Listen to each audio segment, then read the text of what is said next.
students, we have already discussed about our one atomic property, atomic radii. We have already discussed about this term. When you move from top to bottom in a group and left to right in a period, what happened to the atomic radii? So आपको क्या याद रखना कि जो atomic radii है वो जब हम एक पीरियोडिक टेबल में लेफ्ट टू राइट एक पीरियड में मूव करते हैं तो atomic radii क्या होती है, डिक्रीज होती जाती है due to increase effective nuclear charge and nuclear charge.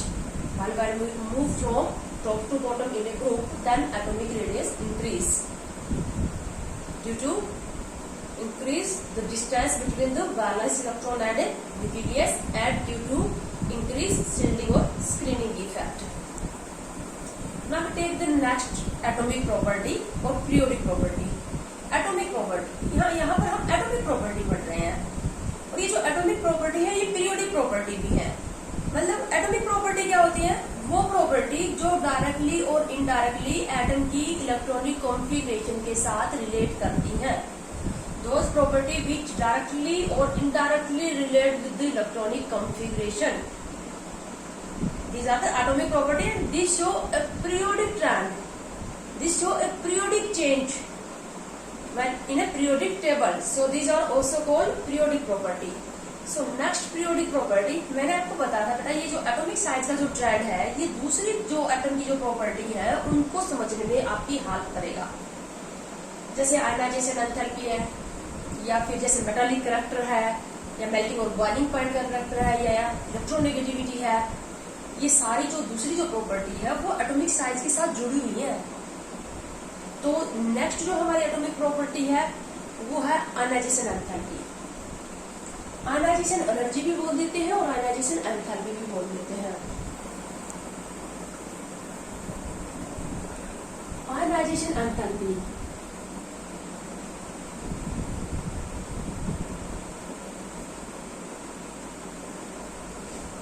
Ionization enthalpy IE, इसी को आयनाइजेशन एनर्जी भी बोलते हैं. बहुत ही इंपॉर्टेंट टर्म है और यहाँ पर हम बेटा आपको 11th और 12th दोनों क्लासेस के अंदर सभी इनऑर्गेनिक जो एलिमेंट्स हैं और उनके जो कंपाउंड्स हैं उनमें से होकर गुजरना है. S block elements, p block elements, कुछ पी ब्लॉक एलिमेंट की और एस ब्लॉक एलिमेंट की स्टडी आप 11th में करोगे, रिमेनिंग एलिमेंट्स की स्टडी आप 12th में करोगे. तो उनकी प्रॉपर्टी को समझने के लिए, एलिमेंट्स और उनके कंपाउंड की प्रॉपर्टी को समझने के लिए ये कंसेप्ट बहुत जरूरी है. पीरियोडिक टेबल में एटम की प्रॉपर्टीज के ट्रेंड.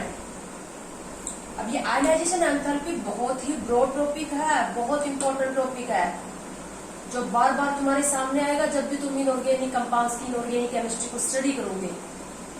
ठीक है, तो आयनाइजेशन एंथैल्पी या आयनाइजेशन एनर्जी का सबसे पहले तो मतलब क्या होता है. ये जब कोई आइसोलेटेड एटम होता है, आइसोलेटेड एटम का मतलब एटम सिंगल होता है, सिंगल एटम. अब आइसोलेटेड एटम तो गैसेस फॉर्म में ही पॉसिबल है ना. सॉलिड और लिक्विड फॉर्म में तो एटम्स आपस में कंबाइंड फॉर्म में रहते हैं, बहुत सारे एटम आपस में जुड़ के रहते हैं, है ना. आइसोलेटेड एटम यानी कि जब आइसोलेटेड फॉर्म में कब रहेगा एटम, गैसेस फॉर्म में. आइसोलेटेड एटम्स के अंदर से सबसे लूजली बाउंड इलेक्ट्रॉन को निकालने के लिए जो एनर्जी देनी पड़ती है, जितनी एनर्जी की रिक्वायरमेंट होती है, वही क्या कहलाती है, आयनाइजेशन एंथैल्पी और आयनाइजेशन एनर्जी. मैं इसकी डेफिनेशन लिख रही हूं. It is amount of energy required, it is amount of energy required to remove most loosely bound electron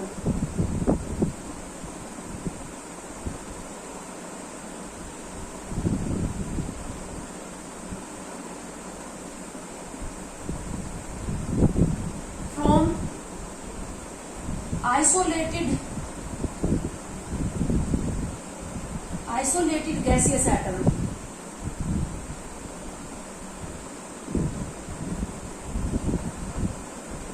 So that it convert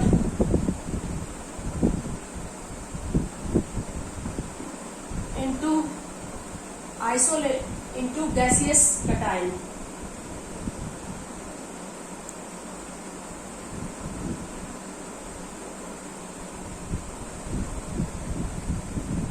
अब समझो इसको,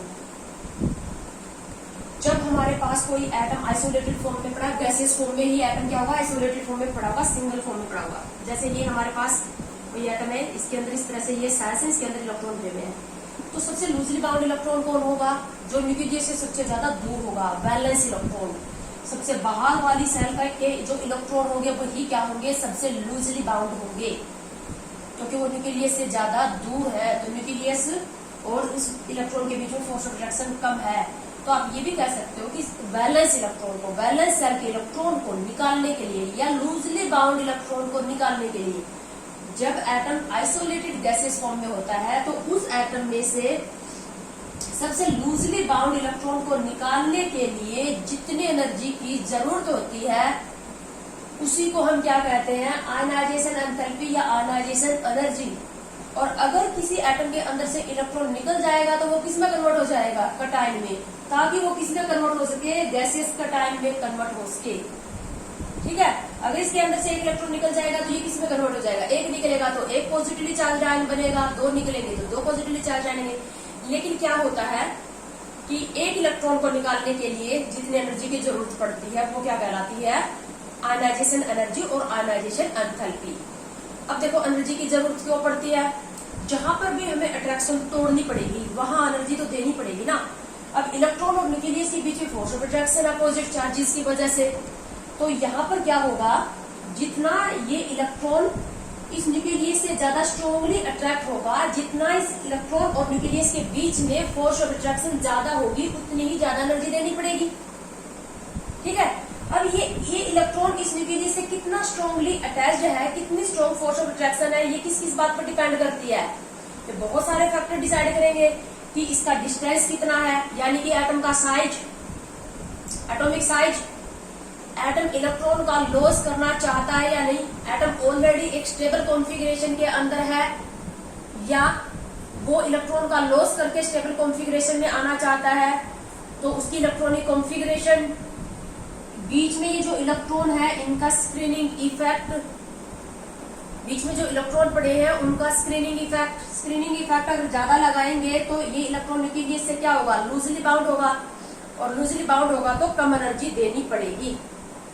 ठीक है, तो मतलब क्या होता है, हर एटम की ये आयनाइजेशन एंथैल्पी की वैल्यू क्या आएगी, अलग अलग आएगी। अगर किसी एटम की आयनाइजेशन एंथैल्पी की वैल्यू ज्यादा है, इसका मतलब हमें ज्यादा एनर्जी देनी पड़ी, इसका मतलब उसका जो वैलेंस इलेक्ट्रॉन है वो न्यूक्लियस के से ज्यादा स्ट्रॉन्गली अट्रैक्टेड है, यानी कि वैलेंस इलेक्ट्रॉन और न्यूक्लियस के बीच में फोर्स ऑफ अट्रैक्शन ज्यादा है। यानी कि आयनाइजेशन एंथैल्पी हमें किस बारे में बता रही है, आयनाइजेशन एंथैल्पी की वैल्यू अगर हमें दो या दो से ज्यादा एटम्स की आयनाइजेशन एंथैल्पी की वैल्यू दे दी जाए तो हम ये पता लगा सकते हैं ना कि किसका वैलेंस इलेक्ट्रॉन को निकालना ज्यादा आसान है, किसका इलेक्ट्रॉन निकालना आसान है और किसका इलेक्ट्रॉन निकालना मुश्किल है। जिसकी आयनाइजेशन एंथैल्पी की वैल्यू ज्यादा होगी उसमें से इलेक्ट्रॉन निकालना क्या होगा, डिफिकल्ट होगा, ज्यादा एनर्जी देनी पड़ी। और थर्मोडायनेमिक्स आप स्टडी करोगे तो थर्मो में क्या होता है, जो साइन होते हैं जब भी एनर्जी देनी पड़ती है तो उसकी वैल्यू क्या आती है, पॉजिटिव आती है। तो ये तो पॉजिटिव आएगी ना आयनाइजेशन एंथैल्पी, क्योंकि तो देनी पड़ रही है। लूजली बाउंड इलेक्ट्रॉन को गैसियस स्टेट में, जब आइसोलेटेड गैसियस स्टेट में जब एटम है तो उसके लूजली बाउंड इलेक्ट्रॉन को निकालने के लिए जो एनर्जी देनी पड़ती है वो क्या कहलाती है, आयनाइजेशन एंथैल्पी। ठीक है, अब हम लेंगे आयनाइजेशन एंथैल्पी के बाद successive ionization enthalpy. Successive ionization enthalpy क्या होती है, तो ionization enthalpy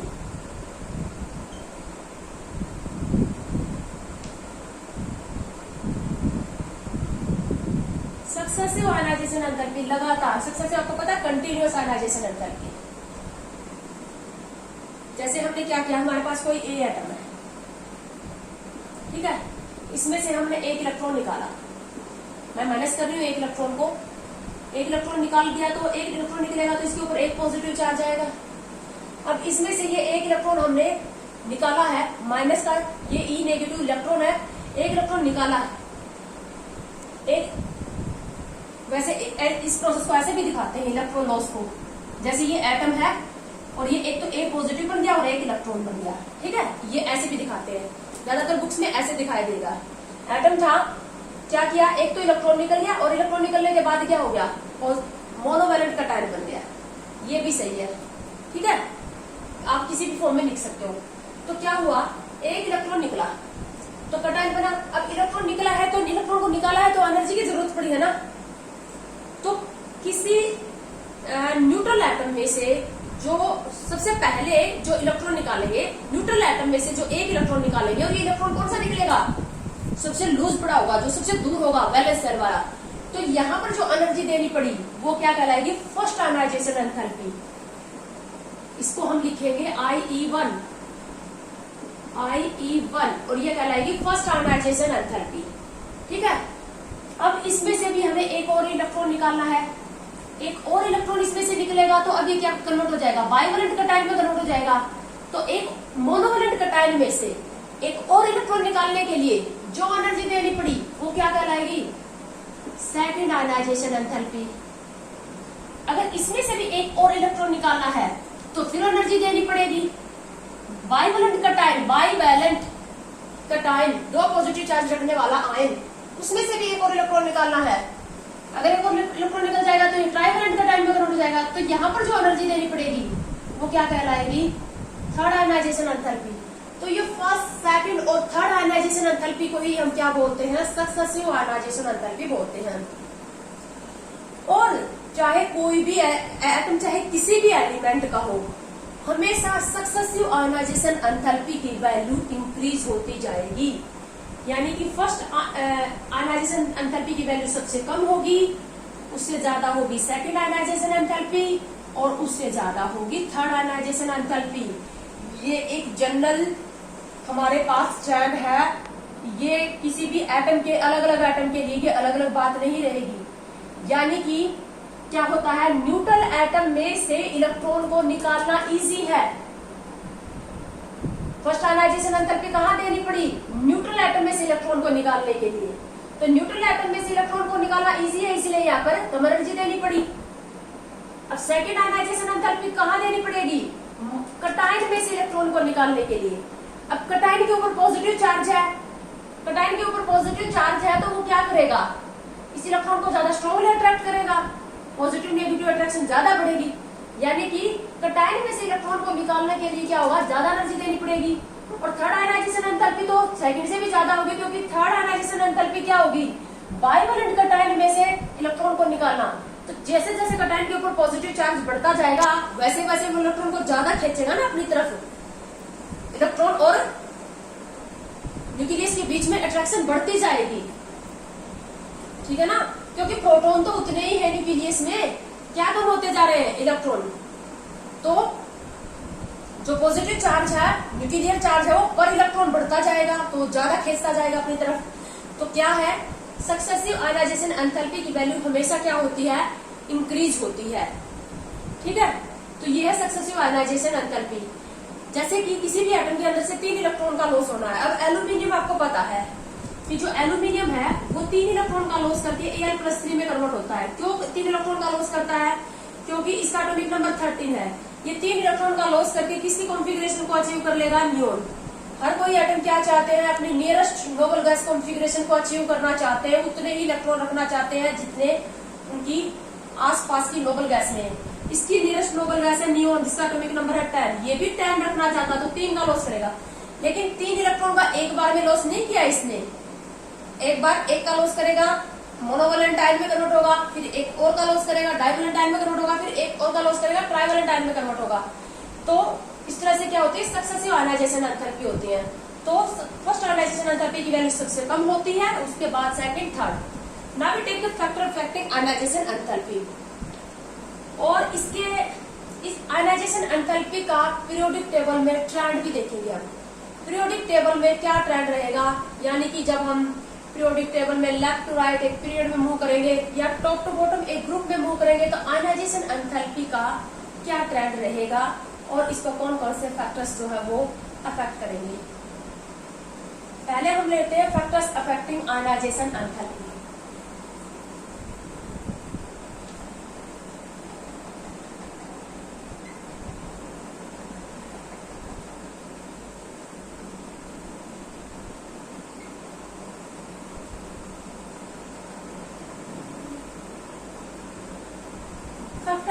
affecting ionisation enthalpy. सबसे पहले हम लेते हैं एटम का साइज। मैंने बताया था एटम का साइज हर जगह काम आएगा, सभी पीरियोडिक एटॉमिक प्रॉपर्टीज की स्टडी करते दौरान ये काम आएगा। सबसे पहले एटॉमिक साइज।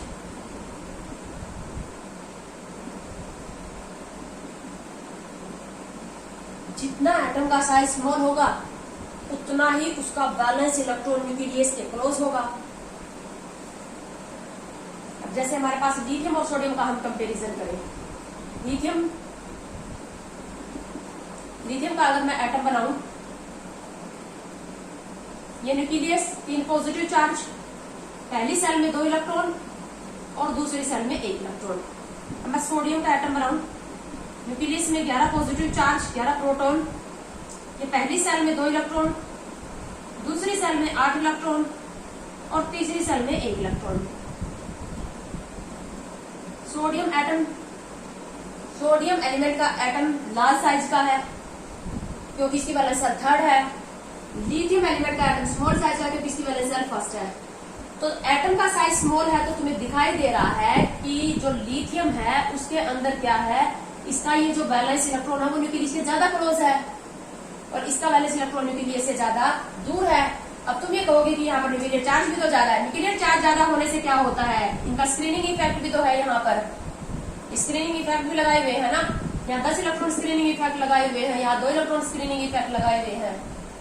ठीक है, तो क्या हुआ कि जितना एटम का साइज स्मॉल होगा उसका वैलेंस इलेक्ट्रॉन न्यूक्लियस से उतना ही क्लोज होगा और जितना वैलेंस इलेक्ट्रॉन न्यूक्लियस के क्लोज होगा उनके बीच में उतनी ज्यादा फोर्स ऑफ अट्रैक्शन होगी, न्यूक्लियस उसका उतना स्ट्रॉन्गली अपनी तरफ अट्रैक्ट करेगा और उस अट्रैक्शन को तोड़ने के लिए उतनी ही एनर्जी ज्यादा देनी पड़ेगी। तो क्या ऑब्जर्वेशन है, small atomic size, larger is the ionisation enthalpy.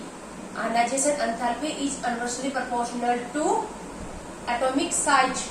जितना एटम का साइज स्मॉल होगा उतना ही उसका इलेक्ट्रॉन, उसका बैलेंस इलेक्ट्रॉन न्यूक्लियस के क्लोज होगा, उनके बीच में फोर्स ऑफ अट्रैक्शन ज्यादा होगी और उसको निकालने के लिए उतनी एनर्जी ज्यादा देनी पड़ेगी। सो एटॉमिक साइज और आयनाइजेशन एंथैल्पी का क्या रिलेशनशिप निकला, आयनाइजेशन एंथैल्पी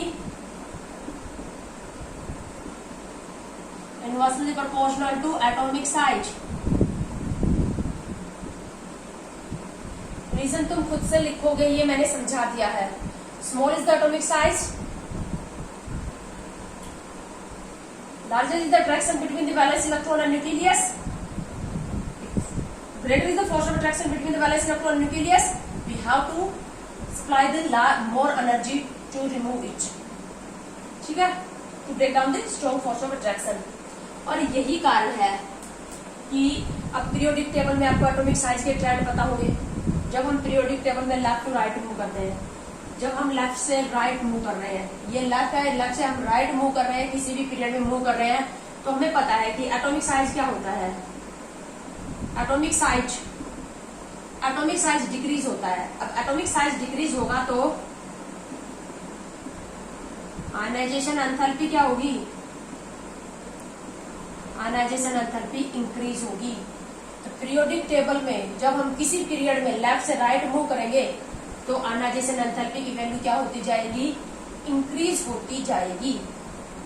अब तुमसे पूछ लिया जाए why ionisation enthalpy increase when we move from left to right along a period in periodic table, तो इसका एक मेन कारण तो क्या हो जाएगा, due to decrease atomic size, force of attraction due to decreased size, the valence electron become closer and closer to nucleus, force of attraction increase and ionization enthalpy also increase।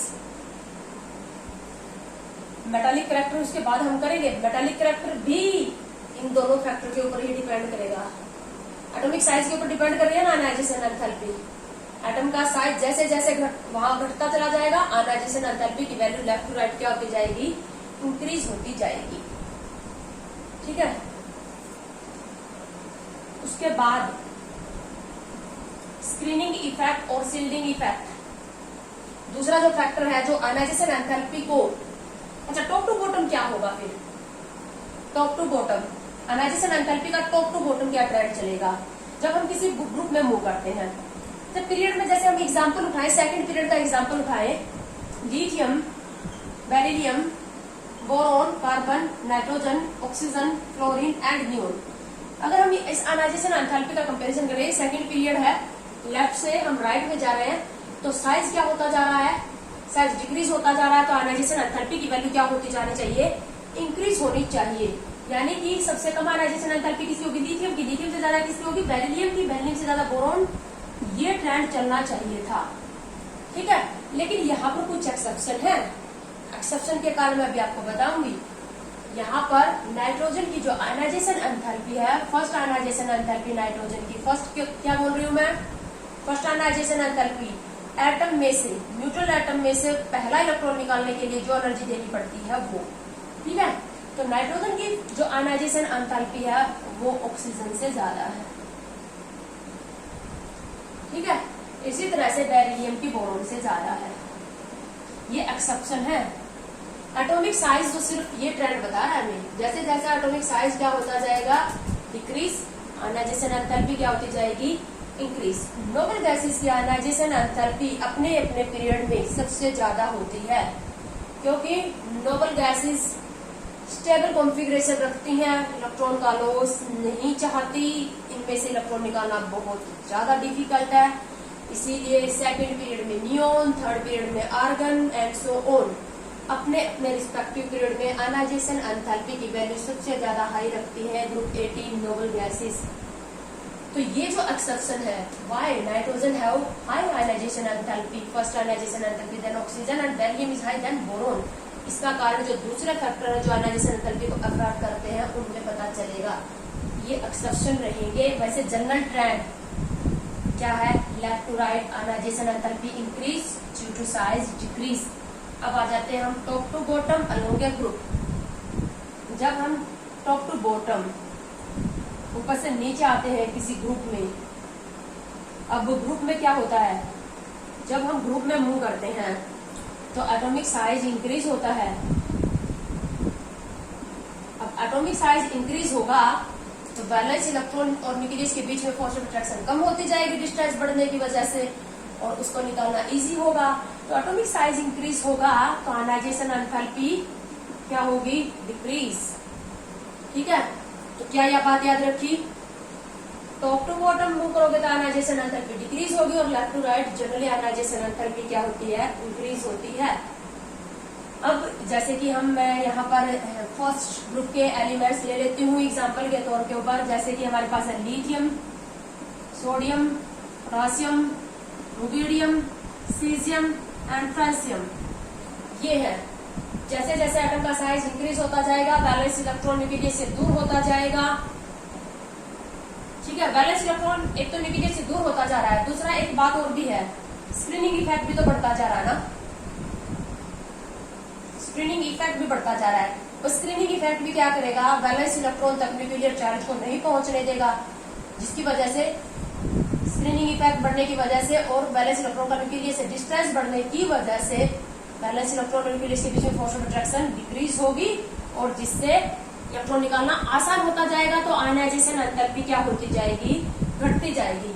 इसका मतलब क्या तुम मुझे बता सकते हो कि फर्स्ट ग्रुप में किस मेटल की आयनाइजेशन एंथैल्पी सबसे ज्यादा है, किस में से इलेक्ट्रॉन निकालना सबसे मुश्किल है?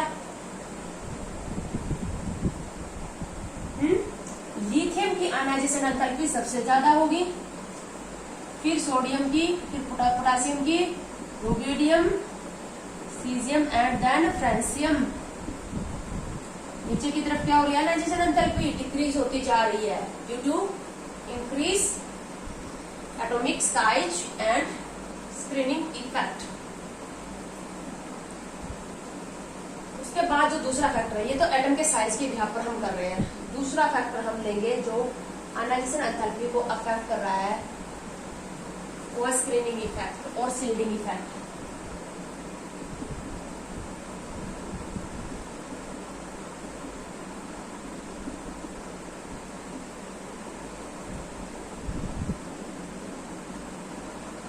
बताया था मैंने स्क्रीनिंग और सील्डिंग इफेक्ट क्या होता है।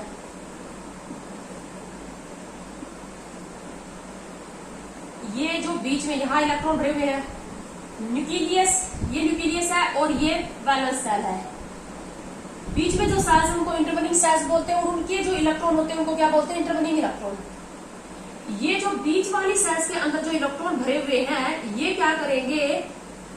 न्यूक्लियर चार्ज को वैलेंस इलेक्ट्रॉन तक पहुंचने से रोकेंगे, एक स्क्रीन का काम करेंगे। ये एक स्क्रीन का काम करेंगे जिसकी वजह से क्या होता है, ये न्यूक्लियर चार्ज को, टोटल न्यूक्लियर चार्ज जितना है उतने का उतना न्यूक्लियर चार्ज वैलेंस इलेक्ट्रॉन तक नहीं पहुंच पाएगा। ये शील्ड कर लेंगे इस न्यूक्लियर चार्ज को, प्रोटेक्ट कर लेंगे, स्क्रीन का काम करेंगे। ठीक है, इसी को बोलते हैं स्क्रीनिंग इफेक्ट और शील्डिंग इफेक्ट। बट मैं आपको ये बताना चाहती हूँ कि अब जैसे कि हमारे पास जो फर्स्ट सेल है, फर्स्ट सेल में तो सिर्फ s ऑर्बिटल में ही इलेक्ट्रॉन, फर्स्ट सेल के पास तो s ही ऑर्बिटल है और उसमें ही है इलेक्ट्रॉन। ठीक है, और सेकंड सेल में हमारे पास s और p दोनों ऑर्बिटल होते हैं, s और p। इसी तरह से थर्ड सेल में s, p और d, और इसी तरह से जो फोर्थ सेल और ऑनवर्ड सेल है उसमें तो सारे ही ऑर्बिटल आते हैं ना, sp होता है, 4p भी होता है, 4d और 4f और रिमेनिंग सभी में भी। तो क्या होता है कि ये स्क्रीनिंग इफेक्ट, इलेक्ट्रॉन का जो स्क्रीनिंग इफेक्ट है वो इस बात पर डिपेंड करेगा कि इलेक्ट्रॉन किस ऑर्बिटल में प्रेजेंट है। इलेक्ट्रॉन न्यूक्लियस के जितना क्लोज होगा वो उतना ही स्ट्रॉन्ग शील्डिंग इफेक्ट लगाएगा। इलेक्ट्रॉन जितना न्यूक्लियस के ज्यादा क्लोज होगा उतना ही वो स्ट्रॉन्गली उस न्यूक्लियर चार्ज को शील्ड करेगा, प्रोटेक्ट करेगा। और न्यूक्लियस के क्लोज कौन से इलेक्ट्रॉन होंगे? जो लोअर एनर्जी ऑर्बिटल में भरे होंगे। और लोअर एनर्जी किस ऑर्बिटल की होती है? s ऑर्बिटल की एनर्जी सबसे कम होती है सेम सेल से बिलोंग करने वाले। अब जैसे तीसरी सेल का s ऑर्बिटल, तीसरी सेल का p और तीसरी सेल का d, तो सेम सेल से बिलोंग करने वाले s ऑर्बिटल की एनर्जी सबसे कम होती है, फिर p, फिर d और फिर क्या होती है f। ये एनर्जी का एनर्जी बता रही हूं मैं, s ऑर्बिटल की एनर्जी सबसे कम होगी, फिर उससे ज्यादा किसकी होगी? p की, उससे ज्यादा किसकी होगी? d ऑर्बिटल, उससे ज्यादा किसकी होगी? f। मतलब तीसरी सेल का s ऑर्बिटल न्यूक्लियस से ज्यादा क्लोज होगा, है ना। और यहाँ पर देखो तो फोर्थ सेल का s ऑर्बिटल सेम सेल से बिलोंग करने वाले, अब सेम सेल के अंदर इलेक्ट्रॉन किस, कोई s में भरा है, कोई p में भरा है, d में भरे हैं, f में भरे हैं, तो सबसे स्ट्रॉन्ग शील्डिंग इफेक्ट किसका लगेगा? जो न्यूक्लियस से सबसे ज्यादा क्लोज होगा। और न्यूक्लियस से सबसे ज्यादा क्लोज कौन से होते हैं? s ऑर्बिटल के इलेक्ट्रॉन। इसीलिए अब मैं शील्डिंग इफेक्ट का ऑर्डर लिख रही हूँ। शील्डिंग इफेक्ट, s ऑर्बिटल के इलेक्ट्रॉन सबसे स्ट्रॉन्ग शील्डिंग इफेक्ट लगाते हैं, फिर p, फिर d और फिर f। अब ऑर्बिटल के अंदर जो इलेक्ट्रॉन होते हैं उनका शील्डिंग इफेक्ट बिल्कुल पुअर होता है, ना के बराबर होता है। f ऑर्बिटल्स, क्योंकि f ऑर्बिटल्स काफी बड़े साइज का है, ये डिफ्यूज्ड है, तो इसके अंदर जो इलेक्ट्रॉन है उनका जो शील्डिंग इफेक्ट और स्क्रीनिंग इफेक्ट है वो इसकी शेप की वजह से या इसमें ये न्यूक्लियस से ज्यादा दूर होने की वजह से f ऑर्बिटल के जो इलेक्ट्रॉन होंगे उनका शील्डिंग इफेक्ट सबसे पुअर रहेगा। मैं तुम्हें क्या बताना चाह रही हूँ कि s ऑर्बिटल में जो इलेक्ट्रॉन होंगे उनका शील्डिंग इफेक्ट, स्क्रीनिंग इफेक्ट सबसे पावरफुल लगेगा। फिर p ऑर्बिटल में जो इलेक्ट्रॉन होंगे वो d और f ऑर्बिटल के इलेक्ट्रॉन का स्क्रीनिंग इफेक्ट पुअर होता है, f ऑर्बिटल का तो बिल्कुल ही पुअर होता है। अब आयनाइजेशन एंथैल्पी पे आ जाओ तुम। जितना शील्डिंग इफेक्ट ज्यादा होगा, जितना शील्डिंग इफेक्ट ज्यादा होगा उतना ही ये न्यूक्लियर चार्ज को वैलेंस इलेक्ट्रॉन तक पहुंचने से रोकेंगे, और रोकेंगे तो वैलेंस इलेक्ट्रॉन न्यूक्लियस के बीच में अट्रैक्शन घटेगी और उसको निकालना आसान होता जाएगा, कम एनर्जी देनी पड़ेगी। तो क्या रिलेशनशिप आई? Shielding effect and ionisation enthalpy are inversely proportional to each other.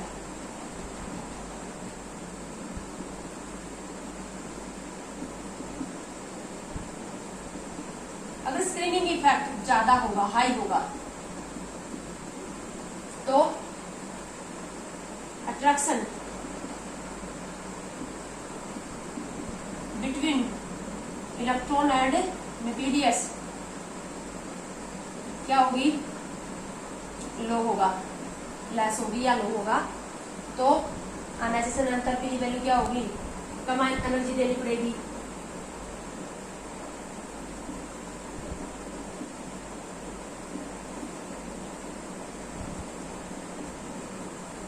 Low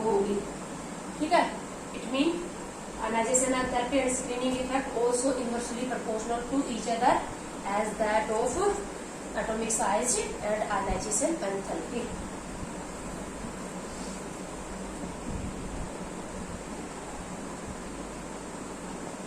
third factor जो आयनाइजेशन एंथैल्पी को अफेक्ट करता है वो है electronic configuration, stable electronic configuration.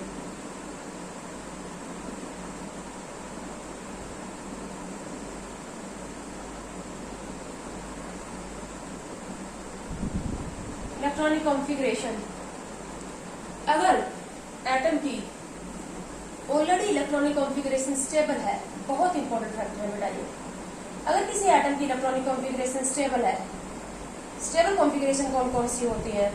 अगर कोई एटम हाफ फिल्ड स्टेबिलिटी रखता है, फुल्ली फिल्ड स्टेबिलिटी रखता है, या नोबल गैस की इलेक्ट्रॉनिक कॉन्फ़िगरेशन रखता है, यानी कि noble gas configuration, noble gases के बराबर इलेक्ट्रॉन रखता है, तो उसमें से इलेक्ट्रॉन निकालना, क्योंकि हर कोई क्या चाहता है, अपने आप को स्टेबल करना चाहता है, स्टेबल कॉन्फ़िगरेशन। अगर किसी एटम की ऑलरेडी इलेक्ट्रॉनिक कॉन्फ़िगरेशन स्टेबल है तो वो इलेक्ट्रॉन का आसानी से लॉस नहीं करना चाहेगा। तो जितना हम एक्सपेक्ट कर रहे थे पीरियोडिक टेबल में उसकी पोजीशन देख के कि इसको इतनी एनर्जी देनी चाहिए, यानी कि इसकी एनर्जी इससे कम या इससे ज्यादा होनी चाहिए, पीरियोडिक टेबल में पोजीशन देख के उससे थोड़ी क्या हो जाएगी, चेंज हो जाएगी।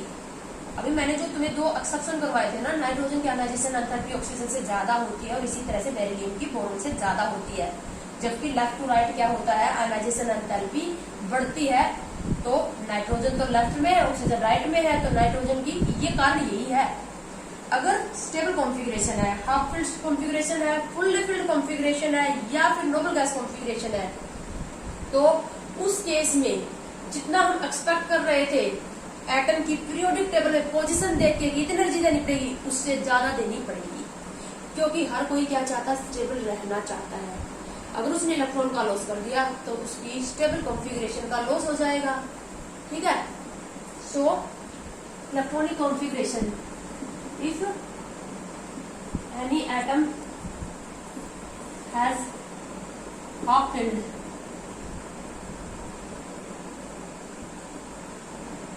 fully filled or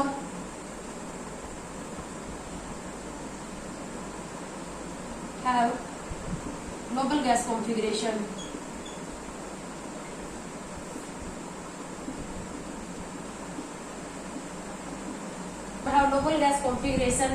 then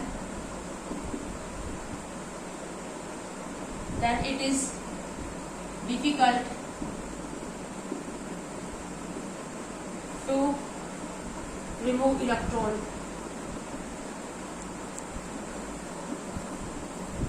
It is difficult to remove electron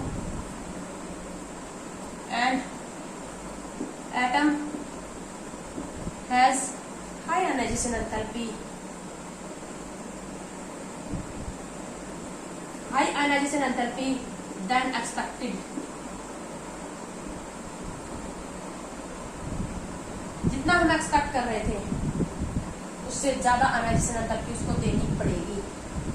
इसके कॉन्सिक्वेंस देखो, अब इलेक्ट्रॉनिक कॉन्फ़िगरेशन के कॉन्सिक्वेंस मैंने तुम्हें ये बताया। अगर किसी एटम की ऑलरेडी हाफ फिल्ड कॉन्फ़िगरेशन है, फुल्ली फिल्ड कॉन्फ़िगरेशन है, या नोबल गैस कॉन्फ़िगरेशन है, एक कारण तो यही है नोबल गैस। मैंने अभी बताया कि अपने पीरियड में नोबल गैसेस की आयनाइजेशन एंथैल्पी सबसे ज्यादा हाई होती है, और यही कारण है कि नोबल गैसेस एटॉमिक फॉर्म में रहती हैं, वो कभी भी इलेक्ट्रॉन का लॉस या गेन नहीं करती, क्योंकि उनकी स्टेबल कॉन्फ़िगरेशन है। वो इलेक्ट्रॉन का लॉस भी नहीं चाहती, गेन भी नहीं चाहती। उनमें से इलेक्ट्रॉन निकालना बहुत ज्यादा डिफिकल्ट है, बहुत ज्यादा हाई एनर्जी देनी पड़ेगी, क्योंकि स्टेबल कॉन्फ़िगरेशन है नोबल गैसेस की। हाफ फिल्ड और फुली फिल्ड का क्या मतलब? अब जैसे कि पी ऑर्बिटल 3 है तो उनमें मैक्सिमम इलेक्ट्रॉन कितने भर सकते हैं? 6। डी ऑर्बिटल 5 है तो मैक्सिमम इलेक्ट्रॉन कितने भर सकते हैं? 10। अब ऑर्बिटल 7 है तो मैक्सिमम इलेक्ट्रॉन कितने भर सकते हैं? 14। अगर किसी एटम की इलेक्ट्रॉनिक कॉन्फ़िगरेशन में पी ऑर्बिटल में 6 इलेक्ट्रॉन हो तो वो फुल्ली फिल्ड होगी, डी ऑर्बिटल में 10, अब ऑर्बिटल में 14 इलेक्ट्रॉन होंगे तो वो होगी फुल्ली फिल्ड। अगर पी ऑर्बिटल में कितने हो गए? 3, डी में कितने हो गए? 5, अब में कितने हो गए? 7, तो वो क्या होगी? Half filled configuration. Half field और फुल्ली फील्ड कॉन्फ़िगरेशन भी स्टेबल होती हैं और उनमें से इलेक्ट्रॉन निकालने के लिए ज्यादा एनर्जी देनी पड़ेगी जितना हम एक्सपेक्ट कर रहे थे। एग्जाम्पल देखो, इसका एक कारण तो क्या है, एक एग्जाम्पल तो क्या है, noble gases. Noble gases has high ionisation enthalpy due to stable configuration. Stable configuration होने की वजह से बहुत ज्यादा हाई आयनाइजेशन एंथैल्पी होती है। दूसरा, अब तुमसे पूछ लिया जाएगा, एक्सेप्शन ही पूछे जाते हैं, why nitrogen, why first ionisation enthalpy of nitrogen is greater than that of oxygen while the size of nitrogen atom is larger than that of the oxygen atom. Size तो नाइट्रोजन एलिमेंट के atom का बड़ा है oxygen से, क्यों? क्योंकि left side में है ना नाइट्रोजन, लेकिन फिर भी उसके फर्स्ट आयनाइजेशन एंथैल्पी की वैल्यू ज्यादा है। सेकेंड एग्जाम्पल हम लिख रहे हैं नोबल नाइट्रोजन और ऑक्सीजन।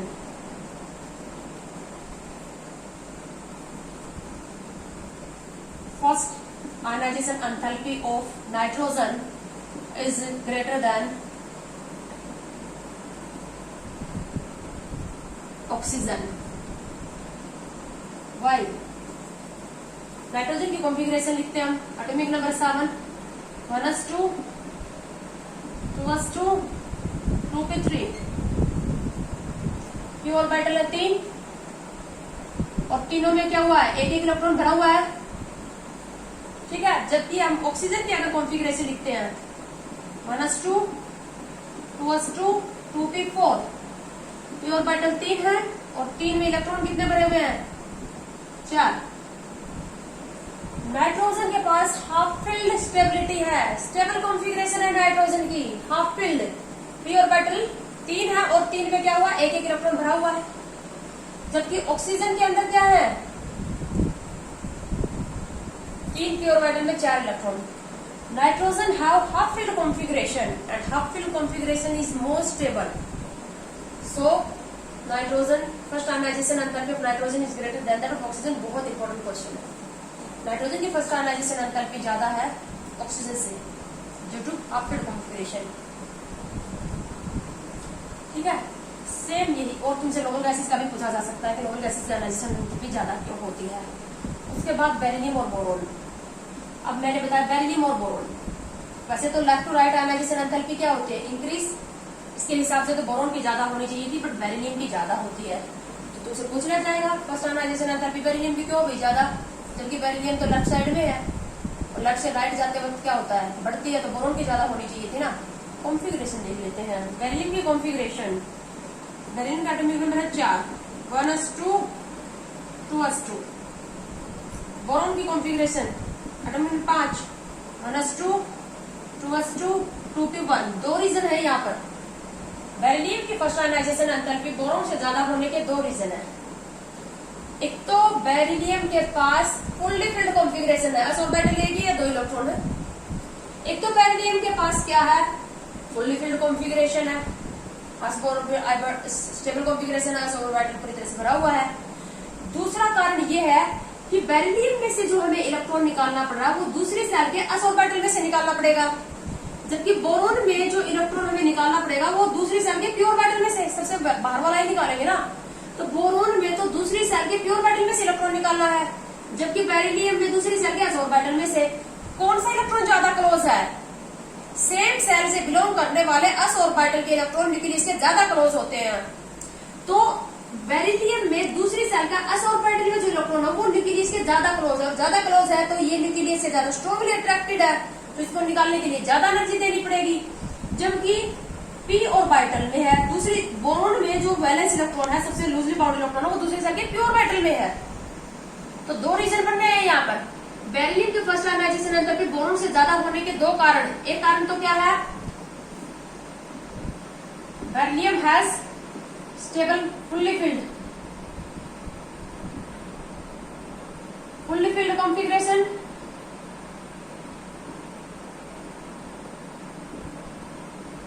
और दूसरा क्या है, in beryllium electron is present in s orbital,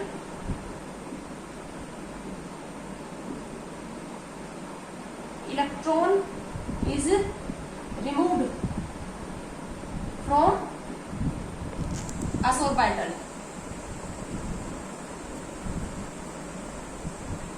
while इसमें in boron electron is removed from p orbital of same cell. Shell तो सेम ही है, दोनों की दूसरी दूसरी है. बेरिलियम में तो सेकंड सेल के सेम सेल के s ऑर्बिटल में से इलेक्ट्रॉन निकालना पड़ेगा, जबकि बोरॉन में प्योर में से p ऑर्बिटल में से. p ऑर्बिटल का इलेक्ट्रॉन निकलने से ज्यादा दूर है, तो वहां पर पोर्शन इंटरेक्शन कम है. तो ये तीनों हमारे पास ionization enthalpy, factor, successive ionization enthalpy. इस वीडियो में हम इतना ही लेंगे.